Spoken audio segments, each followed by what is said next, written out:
Have you ever sat through a family gathering, politely smiling, listening to every story, while the very people around you are secretly mocking you, pitying you, even avoiding your gaze, because they think you are nothing? Just imagine it.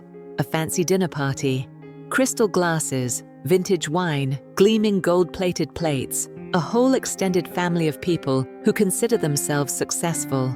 They're chatting about real estate in Portland. Someone just bought a new house. Someone else is investing in a high-rise. Then, someone scoffs bet Nora's still renting. Laughter fills the room. A few glances, half amused, half condescending. And Nora. She just smiles because she knows something that no one else in that room does. That the very building they are having dinner in belongs to her. That the plots of land they are talking about are also hers. That she is the one behind Westpine Holdings, a real estate company worth over $2 billion, quietly owning dozens of buildings throughout the city. They think she is a renter, but in truth, she is the landlord. They laugh because they believe she failed, but they have no idea she has been quietly buying back her entire family, piece by piece, every plot of land, every debt, every dark secret no one dared bring to light. But this story is not just about wealth. Because Nora is not only building assets, she is building value. She invests in communities, preserves heritage, and prioritizes her tenants, while her family only focuses on flaunting and indulging. And tonight is the night Nora flips the script, not through revenge, but with the truth, with documents, with evidence, and with a silence sharper than any comeback. But before we dive deeper into this story of hidden power legacy and a reckoning that shakes an entire bloodline, I have an invitation for you. Leave a comment below with an affirmation for yourself, something like, "I am quietly building my own empire," or "I shape my destiny." I don't need anyone's approval.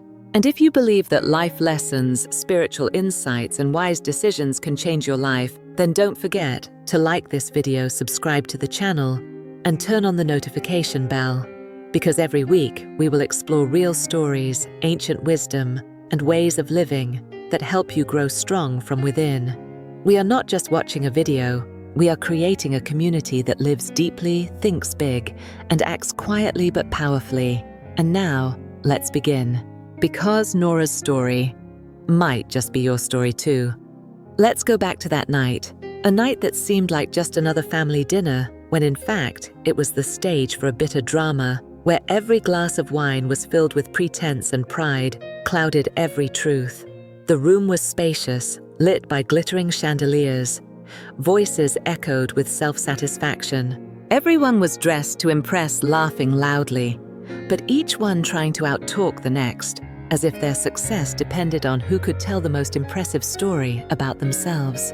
They talked about investments, about stocks, about flipping real estate.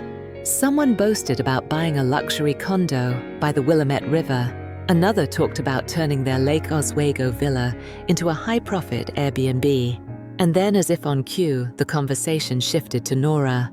A cousin spoke in a soft voice, but just loud enough for everyone to hear. Nora's still living in that little rental apartment in East Portland, right? A few chuckles followed. An uncle curled his lip and said, "She's always talking about her ideals. Meanwhile, we're the ones making real money." Some were joking, but some genuinely believed Nora was poor, or at least underachieving by family standards. She sat there quietly, eyes moving across the table, listening to every word, like thin blades slicing into old memories. Not because she was hurt, but because she finally realized all these years they had never truly seen her, only the version of her they had made up in their minds. Nora knew exactly what she was sitting in the middle of. These were the same names that once dismissed her when she was starting out. The same people who told her to her face, real estate is a man's game, and only for those who start with money. They had no idea that their contempt became her fuel. They did not know that for more than a decade, she had been working in silence, building one step at a time. One building, one contract, one neighborhood at a time. Places they walked past every day without ever realizing they were hers. That night, every sarcastic remark was just another piece in the bigger picture Nora was preparing to reveal. Because the truth is, this was never just a dinner. It was the beginning of an unveiling. Not to get revenge, but to reclaim the truth. Not to shame them, but to show them the world no longer revolves around their privileges and their last names. Nora did not need to clap back at every insult. She did not need to raise her voice. She just needed silence and preparation, because she knew, in just a few days, this entire family would look at her very differently.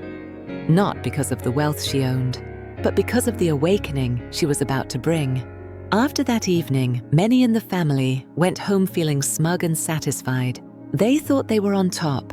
They thought Nora was still just a lonely woman, living frugally, doing some kind of job related to real estate that no one bothered to ask about. What they did not know was that Nora never needed them to know, because everything she was building was never to prove anything to her family. It was to build something lasting for those who had no one listening to them. Nora started with an old apartment, a modest savings account, and a lingering pain being underestimated. Dismissed, labeled the invisible shadow of the Hale family. But out of that invisibility, she forged a power that could not be denied. She quietly founded a company, Westpine Holdings. No one in the family had ever heard of it. No one connected the name to Nora because she designed it that way. She hired others to be the legal signatories, used separate business entities, detached all personal information from every contract. Within a few short years, the company had acquired a broad range of properties in Portland, from residential neighborhoods, low-income housing units, to even historic buildings that had been marked for preservation. And it was those very buildings, once dismissed as outdated or unprofitable, that became the foundation for both her financial breakthrough and her contribution to the community. While many investors chased only profit, Nora chose a different path. She bought old properties with historic value. She restored them into high-quality living spaces while keeping the rent affordable. She created programs to support tenants, from legal advice to scholarship assistance for their children. She never called it charity. She called it the responsibility of ownership. While her relatives flaunted their mansions and luxury cars, Nora drove a used vehicle, ate at humble diners, and lived in a modest apartment, bright with sunlight and filled with plants. Not because she had to save money, but because she had nothing to prove. That is the lifestyle of people who think deeply. People who understand that true value lies not in what you wear, but in what you build. In fact, many members of her own family had signed rental agreements or entered partnerships with her company without ever realizing she was the one making the decisions. Some had even praised Westpine. They're professional, efficient, and trustworthy, not knowing they were complimenting the very person they so often ridiculed. Nora never sought fame. She sought impact. And real impact is when you can transform an entire community without anyone needing to know your name. But like all quiet cycles, there comes a time when it must break open. Not because Nora wanted to show off, but because the truth had to come to light before another generation rotted under the same falsehoods. An important event was approaching, the Hale Family Asset Council meeting, and this time, Nora would no longer stay silent. The Hale Family Council meeting was held in one of the most upscale office buildings in downtown Portland, a sleek space with floor-to-ceiling glass that overlooked the city's skyline. It was the kind of place where members of the Hale family gathered to discuss important matters. A long conference table covered in polished walnut, premium leather chairs. Everyone walked in wearing perfectly tailored suits, carrying themselves with the confidence of people born into success. No one noticed that the entire building, from the hallways to the parking garage, was owned by Westpine Holdings. And of course, no one imagined that Nora, the quiet little sister, was the one who had signed the lease for the very office they were meeting in. Nora arrived a few minutes late, not by accident, but on purpose. She wanted everyone seated first. She wanted them to feel comfortable, confident, secure, so that when the fall came, it would hit harder. She walked in without saying a word. In her hands was a thick, neatly bound file, each page numbered. each section prepared. People glanced at her. Some nodded politely. Others looked as if to say, "Here to listen again," with nothing to contribute. Then came the time to review the family's investments, the maintenance funds, rental income, renovation expenses. Nora stood up quietly. She opened the file, and she began to speak. No anger in her voice, no accusations, just the truth, bare, clear, undeniable. She presented a detailed audit conducted by an independent third party, revealing years of financial misconduct. Preston, the cousin, praised as the investment genius, had used hundreds of thousands of dollars from the family maintenance fund to buy sports cars and jewelry for his mistress. Cassandra, Nora's older cousin, had routed renovation contracts through her husband's company, creating fake invoices, inflating costs to 3 times their actual value, siphoning millions of dollars from the family estate legally. There were shady wire transfers, hidden mortgages on family properties, and rigged lease agreements that quietly favored certain members. Nora laid it all out line by line. The room went completely silent. No more laughter, just the sound of paper being flipped, labored breathing, and eyes shifting in a panic they could not hide. Then Nora took one more step forward. She placed on the table the deed to the entire building they were sitting in, along with copies of contracts Westpine Holdings had signed with each of the intermediary companies tied to the family's portfolio. Someone asked, "Where did you get all these documents?" Nora just smiled, a calm, razor-sharp smile. "I approved every one of those contracts. I am the CEO of Westpine Holdings." The room froze. Every eye turned to her as if they were seeing a completely different person. The woman they mocked for being frugal was now holding the fate of the entire family in her hands. But Nora did not stop at the reveal. She laid out her terms. "Not for revenge, but for reconstruction. I am not asking for the money back. I am asking for transparency. From now on, all shared assets will be overseen by an independent auditor. Anyone found guilty of misconduct either steps down or publicly makes it right. If not, I will forward this entire file to federal auditors and the media." She did not shout. She did not insult anyone. She simply spoke the truth and offered a choice. And the truth is never something you can deny for long. There they sat, these so-called wealthy members of the Hale family, now looking more like schoolchildren caught cheating on a test. The meeting ended in silence, but the echo of it would last for years. After that day, no one could keep their cold, smug expressions anymore. No more sarcasm, no more arrogant laughs. The once proud names in the Hale family now faced 2 very clear options: face the truth or be exposed. Some reacted as expected, angrily, defensively, even calling Nora a traitor to her bloodline. But then came the silence. And in that silence, something began to crack. Because when every mask is stripped away, you cannot hide behind your reputation anymore. And strangely enough, it was that very truth, the one everyone once feared, that became the only chance for the family to begin healing. Preston, the one who had wasted the family fund on luxury toys, was the first to email a resignation from his leadership role.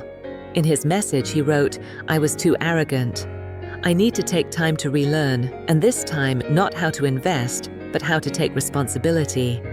No one expected that from him, but it was a start. Cassandra, at first, furious, tried to deny everything Nora had presented.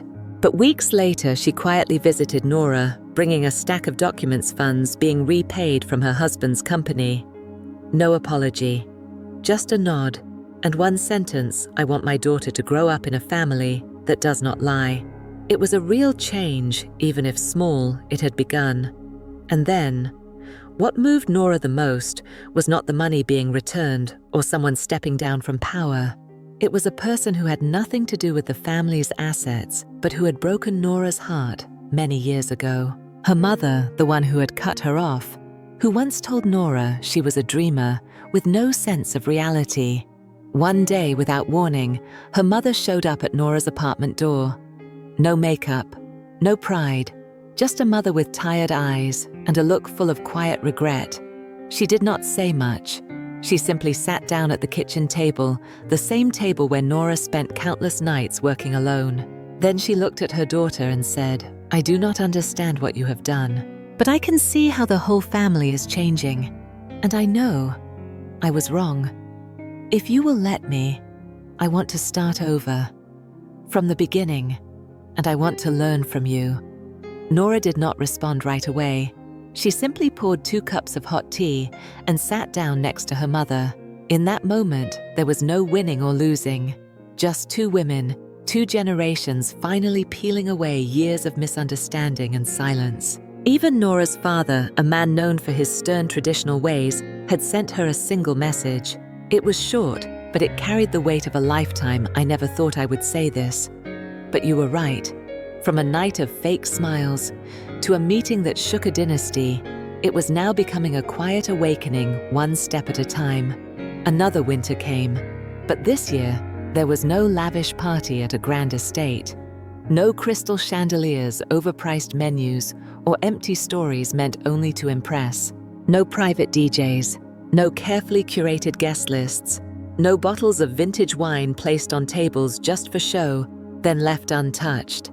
Instead, there was a year-end gathering held on Alder Street, the very first community housing project Nora invested in nearly 10 years ago. A place once labeled a slum, nearly torn down to make way for luxury towers. But here, Nora chose to begin rebuilding with kindness, brick by brick, apartment by apartment. She did not demolish the past, she healed it.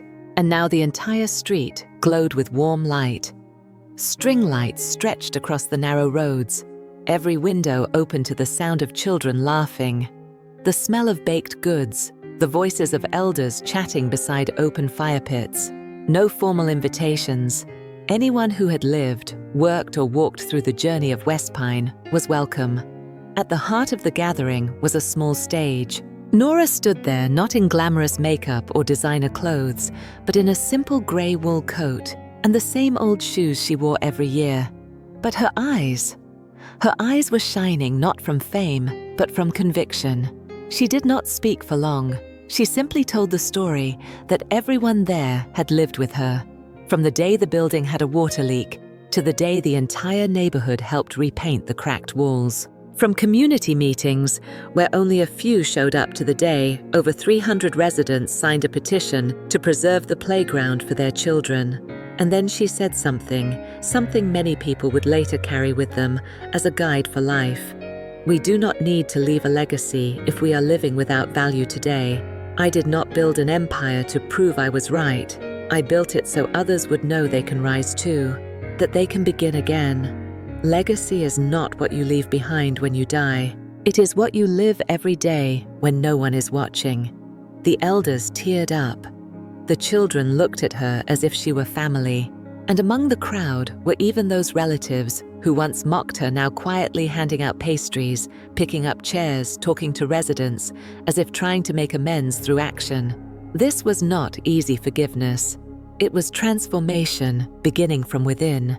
And the most powerful moment of that night was when Nora introduced someone unexpected, her mother. She stood to the sound of gentle applause, looked around and said only one thing.